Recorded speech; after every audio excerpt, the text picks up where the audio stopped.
అత్తగారండి, చెప్పమ్మా. మీ అబ్బాయి గారికి 4 రోజులు సెలవు వస్తుందటండి. మరి మేము ఎక్కడికైనా వెళ్దాము. వెళ్ళండమ్మా, ఈ వయసులోనే కదమ్మా, వెళ్ళండి, ఈ వయసులోనే కదా. అయితే ఉండండి, నేను బట్టలు సర్దుకుంటాను, బట్టలు సర్దుకుంటాను. అయితే సరేనమ్మా. మరి ఎక్కడికి వెళ్దాం అనుకుంటాను? ఎక్కడికి వెళ్దాం అనుకుంటున్నాం అంటే కాశ్మీర్ వెళ్దాం అనేసి అంటున్నారు అత్తయ్య గారు. అయ్యో, అంత దూరమేటమ్మా ఈ వయసులో. మరి నాకు ఏమైనా వెళ్తే బాగోదు కదా. దగ్గర ఇంకెక్కడికైనా మరి ప్లాన్. ఎక్కడికి వెళ్ళమంటారా? హైదరాబాద్ వెళ్ళమంటారా? పోనీ. అయ్యో, హైదరాబాద్ కూడా దూరమేనమ్మా, ఇంకెక్కడికైనా చెప్పాము. మరి ఇంకెక్కడికి వెళ్ళమంటారు? అయితే మన వైజాగ్ లో ఎక్కడికైనా ఏటి వెళ్తాము? అన్ని చూస్తున్నవే వైజాగ్ లో. అది మన ఈది శివని ఎగ్జిబిస్ నమ్మకం 4 ఈదుల తర్వాత అక్కడికి వెళ్ళండి అమ్మా.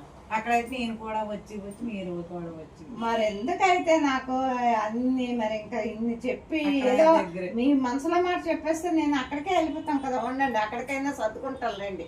కొన్ని ఎక్కడికో ఒక దగ్గరికి. సరేనమ్మా, అందుకనే అంటాను అక్కడైతే